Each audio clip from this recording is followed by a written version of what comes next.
Hello viewers, welcome back to our channel Dinesh Rahul. ఇప్పుడు మీరు చూస్తున్న మొక్క మమ్మీకి పక్కింటి ఆంటీ వాళ్ళు ఇచ్చారు. అది నాటడానికి ఇప్పుడు కుదిరింది. ఇచ్చి చాలా రోజులైనప్పటికీ దాన్ని నేనే నీటిలో పెట్టేశాను. ఇక మట్టి తెచ్చిన తర్వాత దాంట్లో నాటుదామని చెప్పి అనుకున్నాం. దీని గురించి తెలిసిన ఒకే ఒక్క విషయం ఏంటి అంటే ఇది స్టెమ్ ప్రొపగేషన్. దాని వేర్లు ఉండవసరం లేదు. దాని స్టెమ్స్ తీసుకొని మనం నాటితే దానికి వేర్లు వచ్చేస్తాయి. ఇక్కడ చూడండి, నేను నీటిలో పెట్టినప్పటికీ కూడా దానికి వేర్లు వచ్చినాయి. దాన్ని అలానే ఒక 3-4 డేస్ నీటిలో పెట్టేయడం వల్ల స్టెమ్స్ యొక్క చివరి భాగంలో కొంచెం కుళ్ళినట్టు అనిపించింది. బట్ మిగతా అంతా బాగానే ఉంది.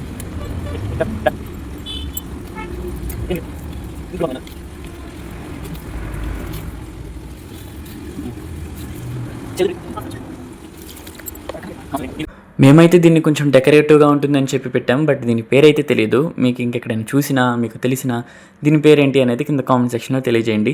అంతవరకు వీడియో నచ్చినట్టయితే లైక్ చేసి సబ్స్క్రైబ్ చేయడం మాత్రం అసలు మర్చిపోవద్దు. అంతవరకు వీడియో చూస్తూ ఉండండి. నెక్స్ట్ వీడియోలో మళ్ళీ కలుద్దాం. It's me Dinesh యాల్లా.